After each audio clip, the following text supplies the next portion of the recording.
안녕하십니까. 수도권 투데이 유석현입니다. 경제적인 요건 때문에 아기를 낳기를 꺼리는 가정이 늘어나고 있습니다. 그만큼 양육비 부담이 크기 때문인데요. 이런 부모들의 부담을 덜어주기 위해 시작했던 무상교육이 시행된 지 얼마 되지 않은 지금 예산 부족으로 좌초될 위기에 빠졌습니다. 잠시 후에 그 내용 자세히 알아보겠습니다. 생애 최초 주택을 구입하면 1, 2%의 아주 낮은 금리의 대출을 받을 수 있습니다. 하루가 다르게 치솟는 전셋값을 마련하느니 차라리 대출을 받아서 집을 사는 쪽으로 눈을 돌리는 분들 많으실 텐데요. 초저금리 대출, 나도 받을 수 있는지 부자 가족 만들기 시간에 자세한 얘기 나누겠습니다. 2부에는 법률 상담이 있습니다. 복잡한 법률 문제 있으신 분들은 서울 전화 02-771국에 0945번으로 전화 주시거나 샵 0945로 문자 주시면 됩니다. 짧은 문자 50원, 긴 문자 100원의 이용료가 있습니다. 법무법인 한별의 조상원 변호사가 상담해 드립니다.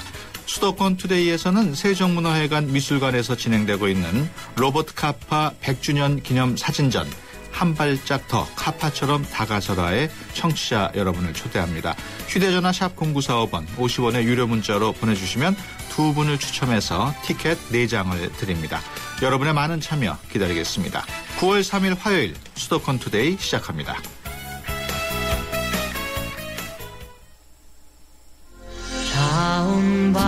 안녕하세요. 파페라 테너 임형주입니다. 제가 해외 공연 많이 다니는 거 아시죠? 해외에 나갈 때마다 저는 팟캐스트에서 YTN을 검색해서 다시 듣기도 하고 스마트폰으로도 실시간 YTN FM을 청취합니다. 전 세계 어디서나 YTN FM 수도권 투데이 꼭 기억해주세요. 파페라 테너 임형주도 YTN FM 수도권 투데이입니다. 네, 수도권에서 일어나는 크고 작은 일들을 집중적으로 알아보는 투데이 이슈 점검 시간입니다. 박근혜 대통령이 공약으로 내세웠던 무상교육이 좌초될 위기에 놓였습니다. 양육수당 예산이 바닥을 드러냈기 때문인데요. 보육 대란이 예상되고 있는 상황에서 현실적인 대책은 없는지 복지국가 소사이어티 이상구 운영위원장 전화로 연결해서 그 내용 자세히 알아보겠습니다. 안녕하십니까? 예, 안녕하십니까. 이상구입니다. 네, 현재 무상교육 어떻게 진행이 되고 있습니까? 예, 무상보육은 2004년 참여정부부터 시작이 됐는데요. 네. 지금 이명박 정부와 박근혜 정부에서도 계속해서 지원이 확대되고 있고요. 네. 특히 올해 3월부터는 가구의 소득 수준과 관계없이 0에서부터 5세까지 모든 영유아에 대해서 어린이집과 유치원 비용을 지원을 해주고 있습니다. 그렇군요. 그 혜택을 받는 가구가 얼마나 됩니까? 지금 현재 그 보육료 지원을 받는 가구는 한 170만 명 정도가 되는 것으로 되어 있고요. 예. 또 보육시설을 이용하지 않는 아동들은 이제 양육수당을 받고 있습니다. 예. 그 생각보다 좀 훨씬 많은데 예산이 얼마나 들게 됩니까? 예, 요거는 유아 교육하고 보육을 같이 합쳐서 봐야 되는데, 왜냐하면 어느 쪽을 이용하든지 똑같이 지원을 해주고 있으니까요. 예. 그래서 국비 지방비 합치면 연간 한 10조 7천억 정도가 지원되고 있습니다. 네, 10조가 넘는 금액이군요. 예. 원래 그 무상교육은 박근혜 대통령의 공약 가운데 하나였는데, 그렇다면 나라에서 보조를 좀 해주는 겁니까? 예, 그렇습니다. 박근혜 대통령은 후보 시기에도 이제 무상 보육에 대해서는 국가가 책임져야 된다라고 강조를 했고요. 네. 또 실제로 당선자 시절에도 전국 지도시사 간담회 통해서 국가가 책임져야 되는 국가 사업이라고 이렇게 했는데요. 네. 지금 현재 지방자치단체와 중앙정부 간의 분담 비율이 대부분 이제 50대 50 정도이고, 네. 이번에 문제된 서울시 같은 경우에는 이제 국가가 20만 부담하고 서울시가 네. 80을 부담하는 그런 구도로 되어 있습니다. 그렇군요. 서울시 세입 다른 지자체보다는 많겠습니다만 그래도 감당이 되는지 궁금합니다. 예, 이게 참 아이러니컬한데요. 예. 다른 복지 정책은 대부분 서울시가 부담하는 것도 50대 50인데, 네. 유독 이제 2006년도부터 이 서울시 부담이 시작됐는데, 네. 그때 보육만 이제 서울시가 80을 부담하는 걸로 되어 있거든요. 예. 그래서 실제로 지금 서울시 내 25개 자치구 중에서 17개 정도가 이미 양육수당이 바닥이 난 상태고요. 예. 또 중앙정부가 지원하지 않으면 이제 9월 달부터는 아예 보육료도 지원 중단이 되는 것으로 이렇게 되어 있습니다. 그렇군요. 서울시가 그 정도면 다른 지방자치단체 상황은 어떻습니까?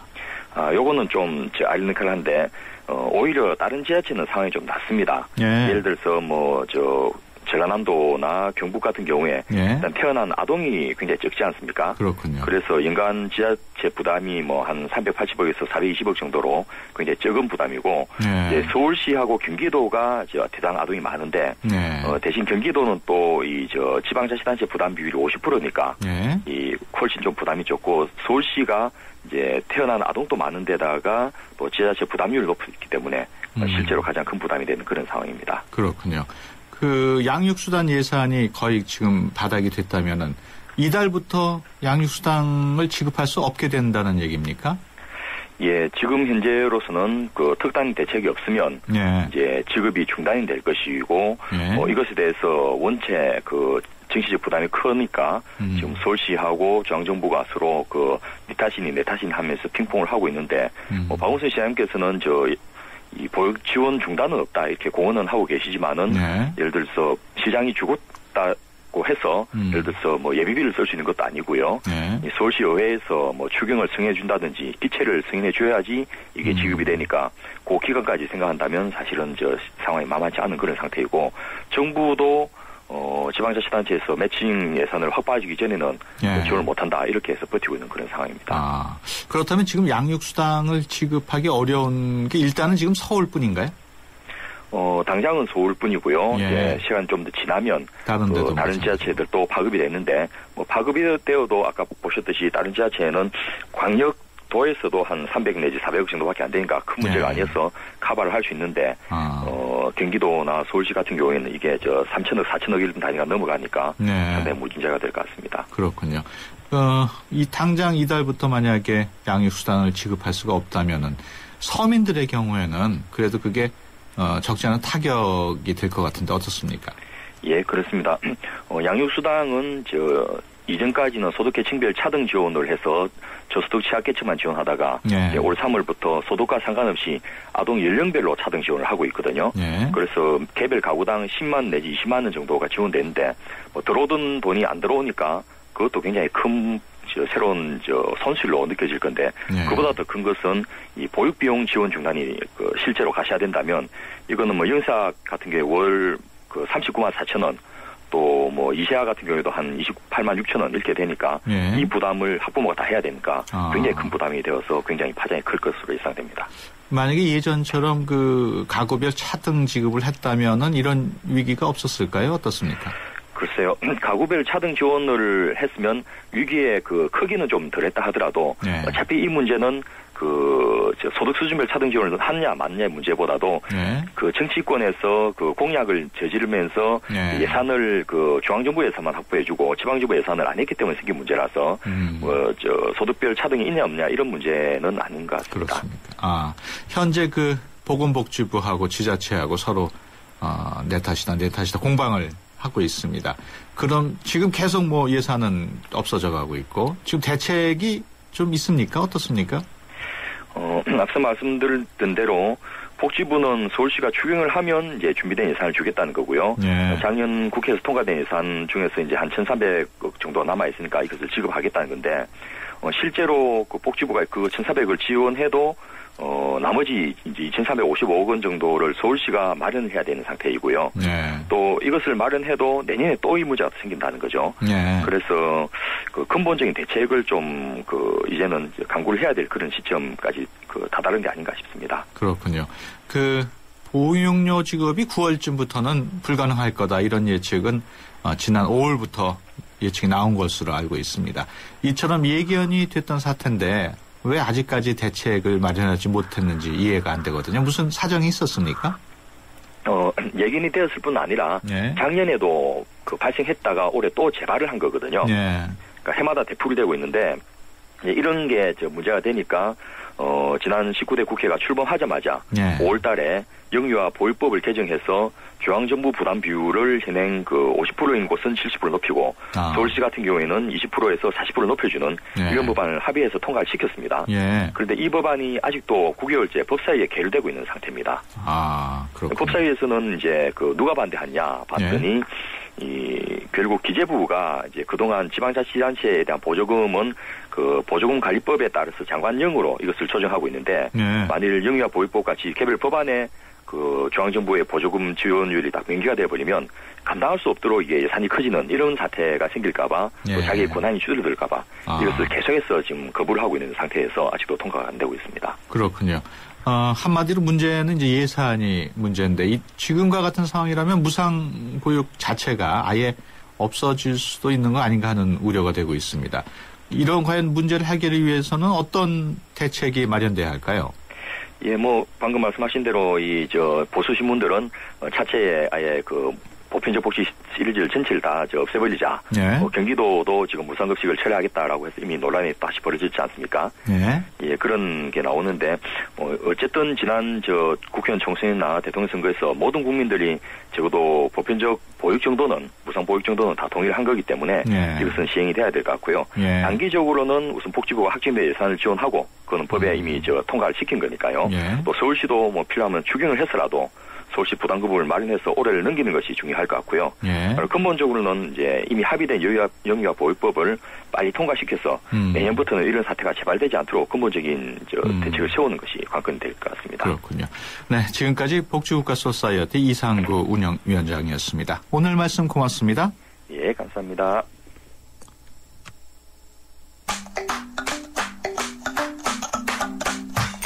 수도권 투데이. 엄마, 수도권 투데이 틀어주세요. 수도권 투데이 진짜 재밌어요. 나도 들어봤는데. 나도 들었어. 94.5. 94.5. 수도권 투데이 같이 들어요.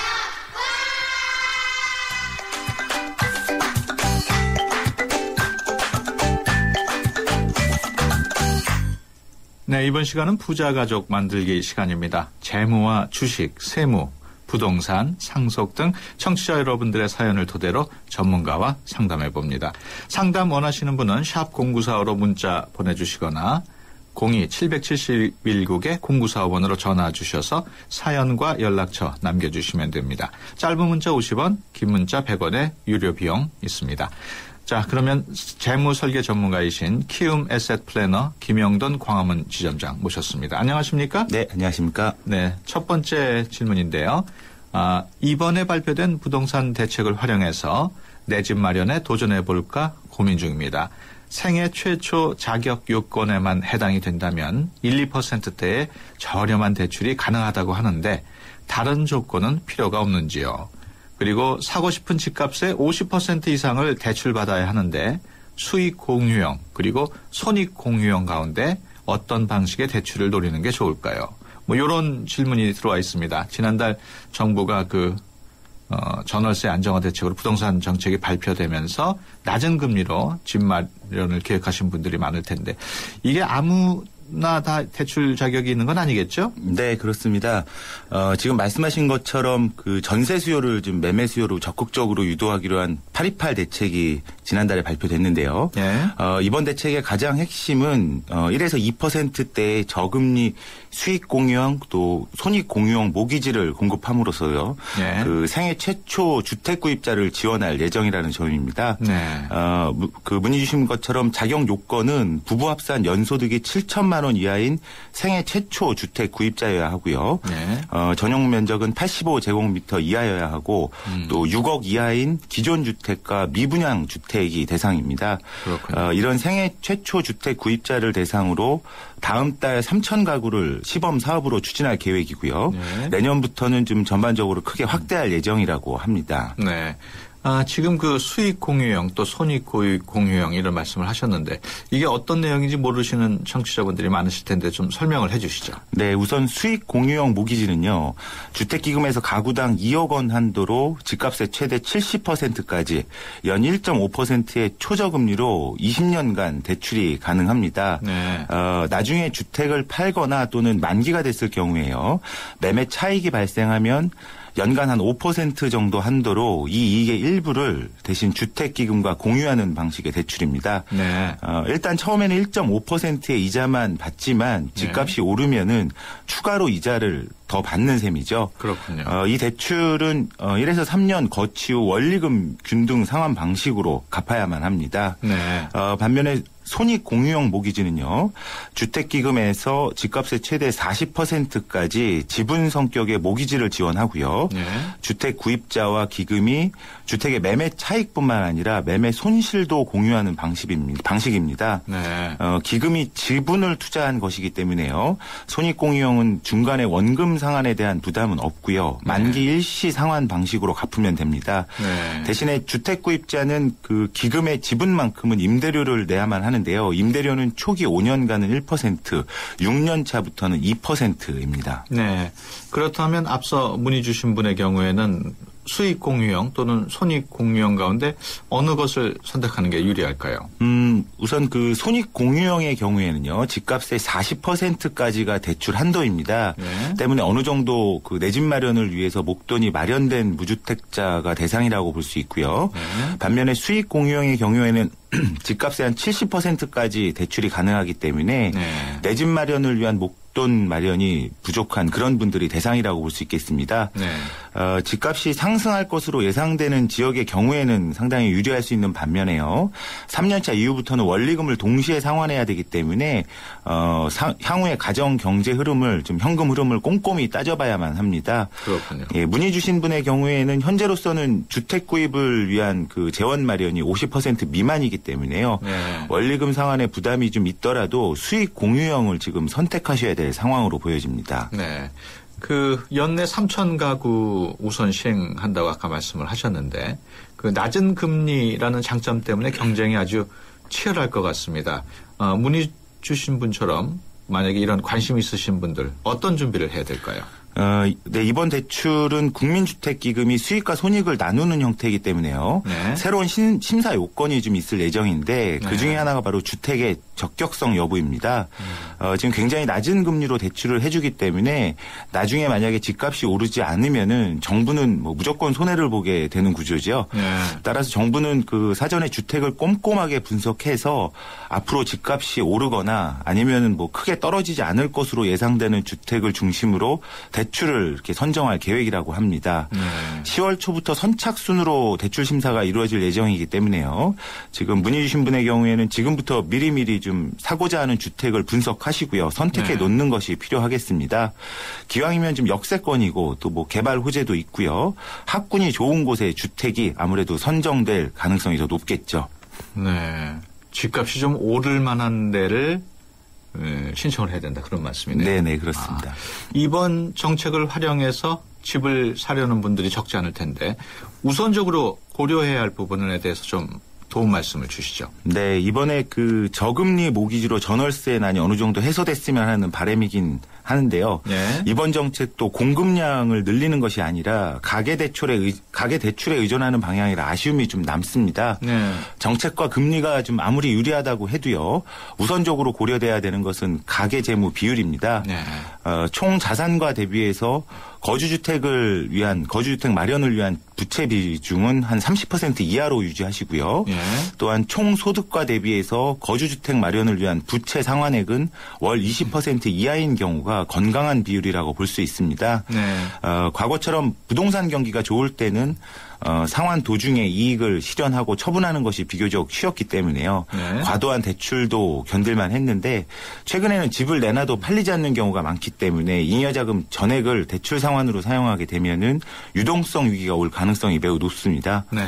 그리고 맞벌이의 경우에는 자칫 현재의 높은 현금 수입으로 인해서 주택 마련을 위한 의사결정을 하는 경우가 많은데요. 반드시 자녀 양육과 교육으로 인해서 여성분의 소득이 단절되는 시기를 좀 고려하신 후에 현금 흐름을 계산할 필요가 있겠습니다. 네, 그렇군요. 두 번째 질문 내용 한번 보시겠습니다. 아는 사람으로부터 암보험 가입 권유를 받았습니다. 실손 의료비 보험에 암 진단비를 특약을 넣고 가입을 해가지고 80세까지 3천만 원의 진단비는 부부 모두 준비해 놓은 상태입니다. 추가로 암보험 가입을 해야 할까요? 네, 보험사마다 암보험 상품이 새롭게 나오고 있는데 예전보다 보험료가 많이 오른 것 같습니다. 그렇죠? 네, 그렇습니다. 암 치료비는 뭐 주요 암에 따라 다르겠지만은요. 예. 대체적으로 한 1,000만 원에서 6천만 원까지 대부분 목돈이 필요하죠. 예. 또 가장이 암에 걸릴 경우에는 뭐 가족들의 생계비를 위해서 더 큰 목돈이 필요할 수도 있습니다. 예. 따라서 암보험은 생필품이라고 할 수 있겠는데요. 그렇다고 보험사 손해율 때문에 지금 보험료가 많이 오른 상황에서 암보험을 무작정 많이 가입할 수만은 없습니다. 네. 특히 보장성 보험료는 비용이기 때문에요. 월 소득가 대비해서 적절한 비율을 유지하는 것이 필요하겠습니다. 네. 그렇다면 월 소득 대비 얼마의 보험료가 적정한 수준일까요? 소득이 높거나 아니면은 특정 질병에 대해서 가족력이 있는 경우에는 예외가 있을 수도 있지만은요. 일반적으로 4인 가정의 경우에는 총소득의 8에서 10%를 넘지 않는 수준이 바람직합니다. 네. 물론 연금보험이나 저축보험을 제외한 보장성 보험만을 고려한 수치고요. 네.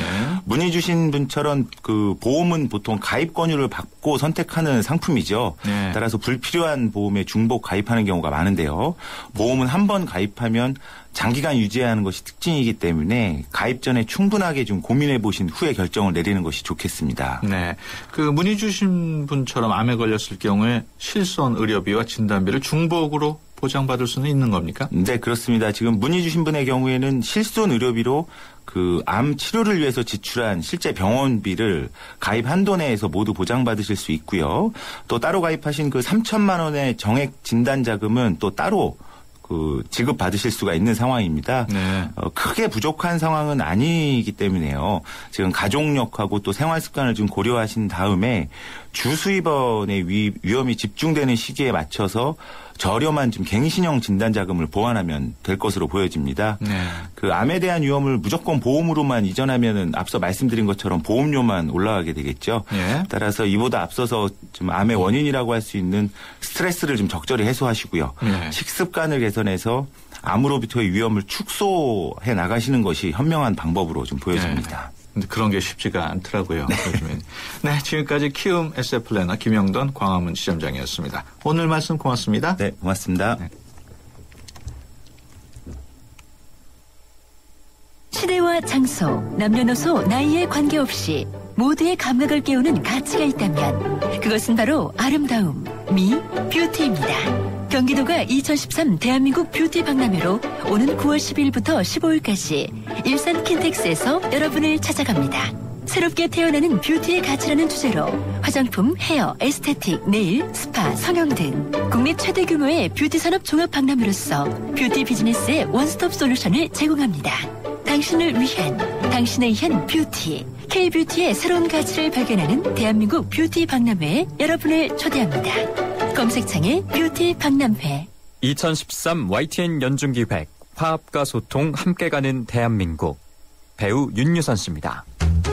요즘 이렇게 보면 너무 사회가 바쁘고 정신없이 달려가잖아요. 근데 아이들과 남편이 한자리에 모여 앉아 식사를 하면서 오늘 하루 있었던 일에 대해서 얘기를 나누고 또 서로의 의견을 듣고 그런 부족한 생각, 상처받은 마음 이런 걸 가족과 사랑으로 덮어줄 수 있으니까요. 가장 행복한 소통이 되지 않을까 생각합니다. 늦었다고 생각할 때가 가장 빠르다고 하잖아요. 서로의 삶을 나누고 화합할 수 있는 소중한 한 끼의 식사를 함께 해보는 건 어떨까요? 2013 YTN 연중기획 화합과 소통 함께 가는 대한민국. YTN 라디오가 함께합니다.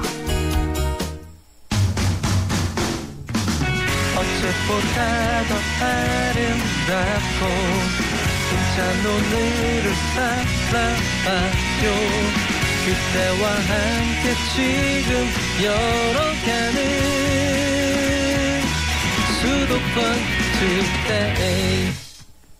네, 수도권 투데이 2부 시작합니다. 2부에는 생활법률 상담실이 마련되어 있습니다. 생활 속에서 발생한 일들에 대한 법적 관계, 어떻게 정리해야 할지 궁금하신 분들은 02-771국에 0945로 전화 주시거나 샵 0945로 문자 주시면 됩니다.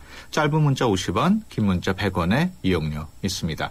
수도권 투데이에서는 세종문화회관 미술관에서 진행되고 있는 세계적인 사진작가죠. 로버트 카파 100주년 기념 사진전인 한 발짝 더 카파처럼 다가서라의 청취자 여러분을 초대합니다. 휴대전화 샵 0945번 50원의 유료 문자로 보내주시면 두 분을 추첨해서 티켓 4장씩을 드립니다. 여러분의 많은 참여 기다리겠습니다. 수도권 투데이 2부는 수도권 뉴스 브리핑으로 시작하겠습니다. 김섭 아나운서 전해주세요. 네, 수도권 뉴스 브리핑입니다. 한국교육과정평가원이 주관하는 올해 마지막 모의평가가 오전 8시 40분부터 전국 2,000여 개 고등학교와 260여 개 학원에서 시작됐습니다. 이번에 응시한 수험생은 모두 64만 3천여 명입니다. 교육과정평가원은 쉬운 수능 기조를 유지하려 했으며 수능과 마찬가지로 EBS 교재와 70% 연계에 출제했다고 밝혔습니다. 노태우 전 대통령의 미납 추징금이 내일까지 완납될 것으로 보입니다. 노 전 대통령의 미납 추징금 150억여 원을 대납하기로 합의했던 노 전 대통령 동생 재우 씨 측은 내일 안에 검찰에 추징금을 내기로 했습니다. 서울시내 아파트 평균 전셋값이 도시근로자의 5년치 소득과 맞먹는 것으로 나타났습니다. 부동산 114는 지난 6월 말 기준 수도권에 있는 99에서 132제곱미터 크기의 아파트 평균 전셋값이 2억 1,650만 원으로 2인 이상 도시근로자 가구 연소득 5,500만 원의 3.94배였다고 밝혔습니다. 또 전국 아파트의 평균 전셋값은 도시근로자 소득의 3.02배였고 수도권은 3.7배였습니다. 국가정보원 직원이 근무 시간에 고스톱을 치다 적발되더라도 해임 처분까지 내리는 것은 지나치다는 대법원 판결이 나왔습니다. 대법원은 전직 국정원 1급 직원 김모 씨가 해임 처분을 취소해달라며 국정원장을 상대로 낸 소송에서 김 씨에게 승소 판결한 원심을 확정했습니다.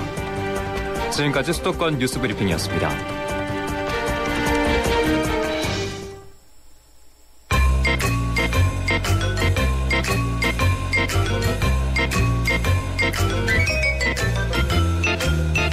더불어 모두가 행복한 사회를 꿈꾸며 여러분의 법에 관한 모든 궁금증을 해결해드립니다. 수도권 투데이 생활법률상담실 조상원 변호사님. 네, 조상원 변호사입니다. 네, 매주 화요일에는 생활법률 3당실을 통해서 여러분의 법률 고민을 해결해드립니다. 그냥 넘어가기 억울한 사연들 보내주시면 조상원 변호사께서 답변해 주십니다. 짧은 문자 50원, 긴 문자 100원의 유료 문자 샵 0945번으로 법률 상담 신청합니다. 적어서 보내주시면 됩니다. 전화로도 신청이 가능합니다. 서울 02-771국에 0945로 주셔서 성함과 전화번호 남기시면 됩니다. 많은 참여 바랍니다. 조 변호사님 안녕하십니까? 네, 안녕하세요. 네, 첫 번째 상담 사연입니다.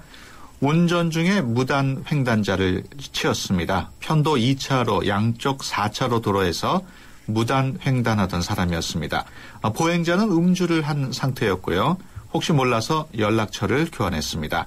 그냥 가면 뺑소니가 된다고 해서요. 당시 상황은 상대방이 술에 취해서 횡설수설하는 걸 녹음해 뒀습니다. 그날 경찰서는 가지 않았습니다. 한사코 괜찮다고 해서 가지 않았습니다. 그런데 사고가 난 지 일주일이 지나서 오늘 연락이 왔습니다. 갈비뼈가 금이 갔다면서 병원비를 내라는 겁니다. 이거 어떻게 처리를 해야 하는 건가요? 술을 먹고 무단 횡단한 사람인데 그래도 이거 제가 병원비를 물어줘야 하는 건 아닌지요? 무단 횡단으로 인한 사고입니다. 이거 자주 일어나는 사고 같은데요. 예, 예. 이런 상황 보통 누구 과실이 크다고 봐야 됩니까?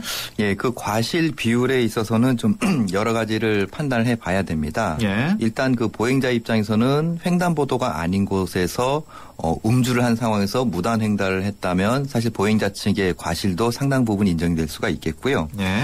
그다음에 이 운전자의 입장에서도 그 부분이 횡단보도 부근이었는지 아니면은 또 제한 속도 규정을 준수하고 있었는지 예. 아니면 또 무단 횡단이 많다는 표지가 있는 곳이어서 예. 사람들의 무단 횡단을 좀 쉽게 예상할 수 있는 곳인지 이런 여러 가지 사정을 고려해서 그 운전자와 보행자 사이에 그 과실의 비율을 정하게끔 되어 있는데요. 예. 지금 횡단보도가 아닌 곳에서 음주한 사람이 무단을 횡단했다가 사고가 났다면 예. 대개 이런 경우는 사실 운전자의 과실도 크긴 하지만 오히려 보행자 측의 과실이 조금 더 크다고 볼 여지가 많습니다. 그렇군요. 그 당시 사고 당시 이제 연락처만 교환했다고 그러고 경찰서는 가지 않았다고 그랬는데 네네. 경찰서를 갔어야 했을까요? 일단 사고 가해자 입장이시기 때문에요. 네. 일단은 경찰서는 안 가시는 것이 이제 상담자분 입장에서는 유리한 거고요. 그렇군요. 어차피 종합보험이 가입되어 있고 지금 네. 뭐 어떤 그 중과실 사고는 아닌 것으로 보여지기 때문에 네. 이건 형사상 문제가 되지는 않습니다. 네. 그게 이제 민사상 어떤 병원비, 치료비나 어떠한 그 위자료나 이러한 부분에 대한 문제가 될 것입니다. 네. 그렇다면은 그 상대방이 요구하고 있는 병원비를 주긴 줘야 될 것 같은데 어떻습니까? 예, 이 병원비는 결국 그 과실 비율에 따라서 부담을 하게 됩니다. 네. 그래서 예를 들어서 과실 비율이 운전자 40%, 보행자 60%라면 그 병원비, 치료비의 40% 정도를 운전자가 부담을 하시게 되는 것이죠. 그렇군요. 그러니까 이런 것은 이제 어차피 보험을 가입을 하셨을 테니까요. 예. 보험 처리가 될 것이고 그 보험사에서 그 과실 비율을 따져서 그 치료비 부분이 네. 처리가 될 것입니다. 좀 늦었지만 지금이라도 경찰서 가는 건 어떻습니까? 뭐 벌점이라든가 이런 불이익은 없습니까? 예, 지금 상담자분께서는 이제 무단횡단을 한 보행자가 음주를 한 상황이었기 때문에 이제 보다 좀 억울한 예. 그런 입장이신 것 같은데요. 지금 경찰서를 가신다라는 것은 오히려 지금 가해자 입장이기 때문에 아까 예. 말씀드린 것처럼 뭐 꼭 필요한 것 같지는 않고요. 예. 단지 그 사실관계를 확인하기 위해서 예. 음주한 상태인지 여부에 대한 확인, 그 당시에 거기가 횡단보도가 아니어서 무단횡단이라는 그러한 사실관계 예. 이런 것들을 확인하기 위해서라면 또 뭐 좀 실익이 있을지는 모르겠지만 예, 지금 당장 굳이 경찰서에 가실 필요는 없을 것 같습니다. 예. 다음 질문 보시겠습니다. 4592번으로 들어온 질문인데요. 저는 직장 1년 차입니다. 취업 당시 회사에서 실습 기간이 3개월이라고 했는데 그렇게 되면 퇴직금은 근무를 시작한 날짜로 챙겨야 하는지 아니면 실습이 끝난 후부터 계산을 해야 되는지 궁금합니다. 그러니까 보통 일반적으로 회사에 들어가면 실습 기간이 있는 곳이 많은데 퇴직금 처리가 어떻게 되는 겁니까? 예, 일단 일단 결론적으로 말씀드리면 실습 기간도 퇴직금을 산정하는 기간에 산입이 됩니다.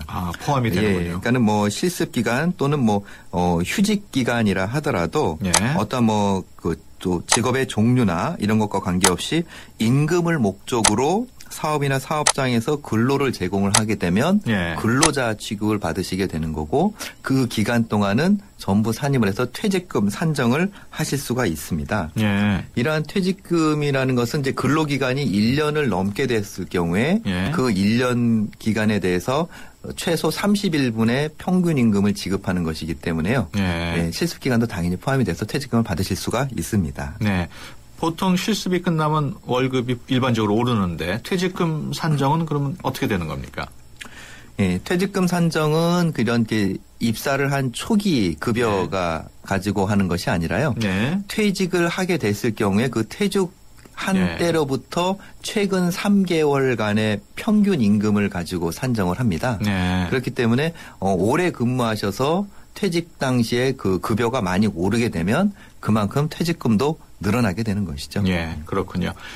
법무법인 한별의 조상원 변호사와 함께하고 있습니다. 법률 상담 필요하신 분은 50원의 유료 문자 샵 0945로 법률 상담 신청합니다 라고 적어서 보내주시거나 서울 전화 02-771국에 0945로 전화 주셔서 성함과 전화번호 남기시면 저희가 연락을 드립니다. 계속해서 세 번째 사연입니다. 0730번으로 물어보신 문인데요. 전세로 집을 얻었습니다. 제가 주택 계약자인데요. 계약 중에 전출 신고를 하고 저만 따로 이주했습니다.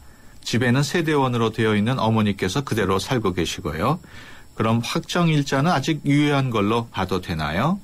네, 계약 당시 세대주가 이사를 가고 세대원만 남았다고 했는데 이게 가능한 건지 모르겠습니다. 법적으로 문제가 없습니까? 예. 지금 결론부터 말씀드리면 지금 상담자분은 큰 문제는 없을 것 같습니다. 네. 일단 이러한 그 전세나 임대차 관련해서 주로 나오는 것이 이제 대항력, 확정일자, 우선변제 이런 것들이 있는데요. 네. 대항력이라는 것은 내가 임차인이라는 것을 제3자에게 주장할 수 있는 대항할 수 있는 그것을 말합니다. 네. 이것은 임대차 계약을 체결하고 주택을 인도받은 한마디로 이사를 들어간 후에 전입신고를 하게 되면 대항력을 취득하게 되는 것이고요. 이러한 대항력을 취득하고 나서 확정일자까지 받게 되면 우선 변제권까지 취득을 하게 됩니다. 그런데 이렇게 세를 들어왔던 사람이 세입자가 만약에 주소를 다른 데로 옮기고 이사를 가게 되면 대항력을 상실하게 되는 겁니다. 그렇기 때문에 확정일자가 있어도 대항력을 상실하게 되면 우선 변제를 못 받게 되는 거죠. 그런데 지금 이 상담자분처럼 가족들은 남아있고 계약 당사자인 세대주만 이전을 한 경우에는 그 가족들이 남아있었기 때문에 이런 경우에는 대항력을 상실한다고 보지 않습니다. 그렇기 때문에 이분은 그대로 우선 변제를 그 확정일자 기준으로 해서 받으실 수가 있게 되는 거고요. 한 가지 조심하셔야 될 것이 만약에 가족 전부가 전출을 이사를 했다가 다시 들어왔다면 이런 경우는 전출을 한 시점에 대항력을 상실하게 됩니다. 그리고 다시 들어온 그때 대항력을 다시 취득하기 때문에 그러한 그 우선 변제권에 있어서 날짜가 좀 시일이 늦춰지게 되겠죠. 그렇죠. 그럼 이분 경우에는 하여튼 확정 일자는 유효한 걸로 봐야 되겠네요. 현재 그 다른 가족들이 다른 세대원들이 주민등록이 그대로 남아있는 상황이기 때문에 이분은 크게 걱정은 안 하셔도 될 것 같습니다. 그렇군요. 네, 잠시 투데이 컬처 팁 듣고 다시 상담 받겠습니다.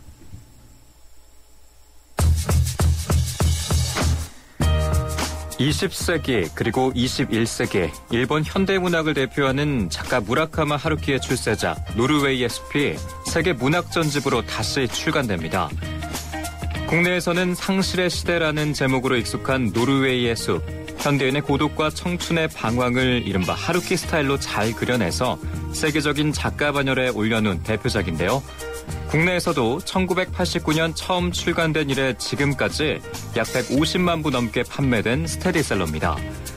출판사 측은 이 책이 세계 문학전집 시리즈에 속한 고전들과 비교해서 손색이 없는 작품이라고 판단했는데요. 윌리엄 셰익스피어부터 호르헤 루이스 보르헤스까지 그동안 세계문학 전집에 포함된 작가의 위상을 생각하면 파격적인 배치라고 할 수 있습니다. 한편 하루키는 최근 신작 색채가 없는 다자키 스쿠로와 그가 순례를 떠난 해를 출간해서 베스트셀러 코너를 장식하기도 했습니다.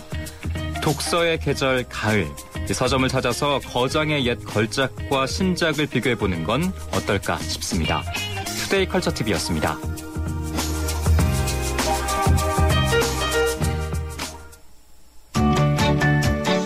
수도권 투데이. 네, 계속해서 다음 사연 보겠습니다. 그 전에 지금 전화로 들어온 게 문의사항이 문자로 들어온 게 있는데요. 8207번으로 학원을 구두상으로 권리금을 주고 인수를 했습니다. 원장이 강릉을 떠난다고 한 원장이 도보로 5분 거리에 있는 거리에 학원을 또 냈습니다.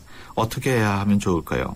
이건 참 뭐라 그래야 되나요? 참 애매한 상황인데 어떻습니까? 이런 경우는 이제 법적으로 다투실 수가 있습니다. 그러니까 영업 금지 의무를 위반한 그런 상황인데요. 그렇군요. 그러니까 영업을 양도한 사람이 한마디로 자기가 여기서 한 군데에서 영업을 하면서 고객과 어떠한 노하우나 이런 것들을 쌓아온 다음에 그거를 양도를 하는 거죠. 새로운 양수인에게 그러한 상호나 이런 것을 그대로 권리금까지 받으면서.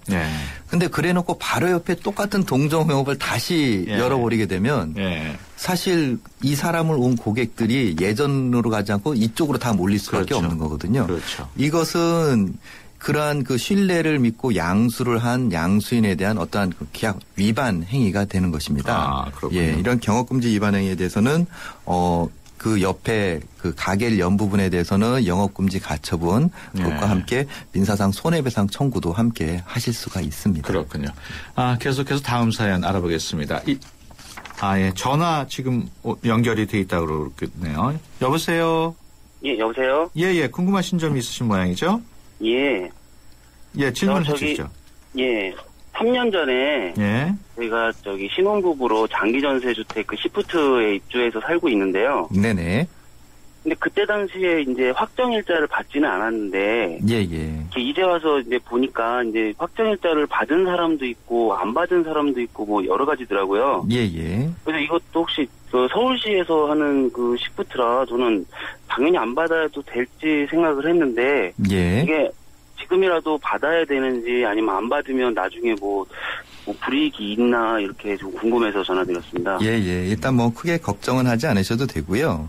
예. 이 확정일자라는 것은 조금 아까 말씀드린 것처럼 대항력과 함께 어떤 역할을 하냐면 우선 변제를 받을 수 있는 역할을 합니다. 즉 임대인에게 다른 채권자들이 있다 하더라도 이 임차인의 보증금을 그 확정일자 받은 날짜를 기준으로 우선해서 반환을 해야 된다는 그런 의미거든요. 그렇기 때문에 임차인 입장에서는 임대인이 재산이 별로 없고 채권자가 많은 상황이라면 이 확정일자가 상당히 중요합니다. 그런데 임대인이 아주 재산이 많아서 채권자들에게 돈을 갚고도 재산이 넉넉하다면 사실 임차인은 확정일자를 받지 않더라도 당연히 보증금을 반환받을 수가 있겠죠. 네. 하지만 이제 임차인 입장에서는 그런 사정을 알 수 없기 때문에 기본적으로는 확정일자를 받아두는 것이 안전합니다. 그런데 지금 이런 시푸드 같은 경우에는 말씀하신 것처럼 서울시나 그 주택공사에서 주관을 하는 것이기 때문에 만에 하나 확정일자를 못 받으셨더라도 사실 보증금을 반환 못 받는 일은 뭐 없을 거긴 한데요. 네. 그래도 기본적으로는 일단 세입자 입장에서는 확정일자를 받아두는 것이 기본적으로 예, 그 절차가 많이 어렵지도 않고요. 네. 그냥 동사무소에 가서 그 도장 하나 확정일자 도장을 하나 받으면 되는 거거든요. 지금이라도 그럼 지금이라도 받아두시면 괜찮을 겁니다. 어떻게 대답 잘 들으셨습니까? 예, 고맙습니다. 네, 고맙습니다. 예. 계속해서 다음 사연입니다. 네, 지금 또 막 문자로 들어온 질문이 있네요. 8386번으로 퇴직금을 못 받아서 노동부에 신고를 해서 법원에서 지급 명령 판결이 났습니다. 근데 법인 회사가 지금 영업을 하지 않고 있어서 받지를 못하고 있습니다.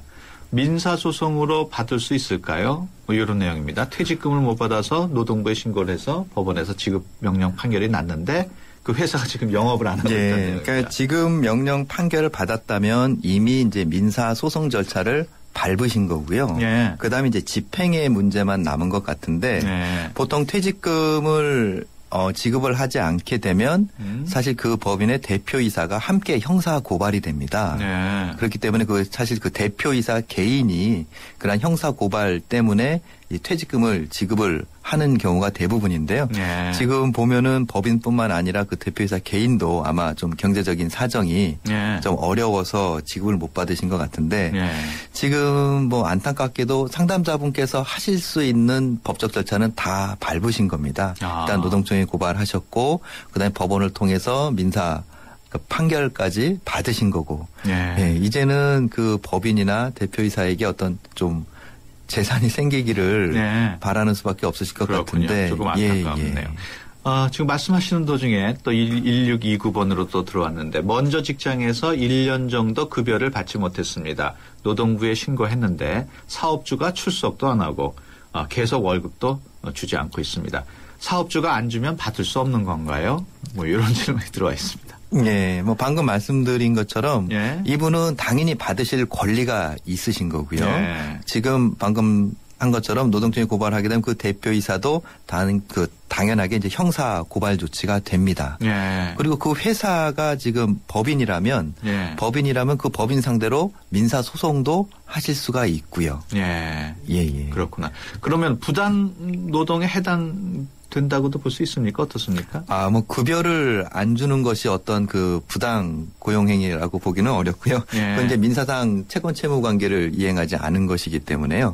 뭐 부당한 그 근로 관계라는 것은 뭐 추가 수당을 안 주면서 막 야근을 시킨다거나 아니면 그 근로기준법에서 정해져 있는 것을 지키지 않았을 때 해당이 되고 뭐 그런 경우에는 이제 부당 해고라든가 이런 것을 다툴 때 이제 뭐 부당 고용이라는 얘기를 하죠. 그렇군요. 지금 말씀 나누시는 도중에 계속해서 문자 질문 들어오고 뭐 이렇습니다만은 시간이 너무 짧아가지고 지금 들어오는 질문을 다 소화를 못하고 있습니다. 지금까지 법무법인 한별의 조상원 변호사와 함께했습니다. 오늘 말씀 고맙습니다. 네, 고맙습니다.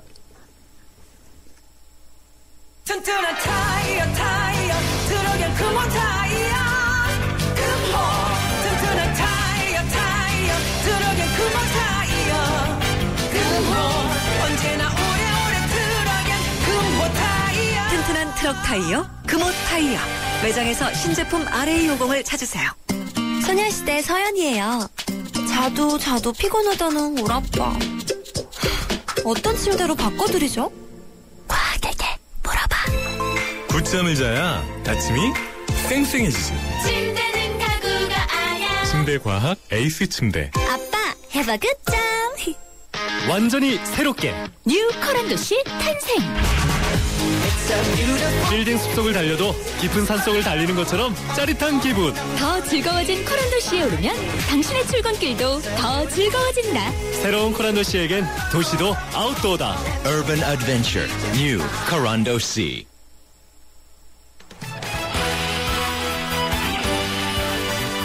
네, 오늘 생활법률 상담 문자 전화 많이 왔는데요. 다 상담 못 해드린 건 다음 주에 상담을 해드리겠습니다. 수도권 투데이에서는 세종문화회관 미술관에서 진행되고 있는 로봇 카파 100주년 기념 사진전 한 발짝 더 카파처럼 다가서다에 청취자 여러분 초대합니다.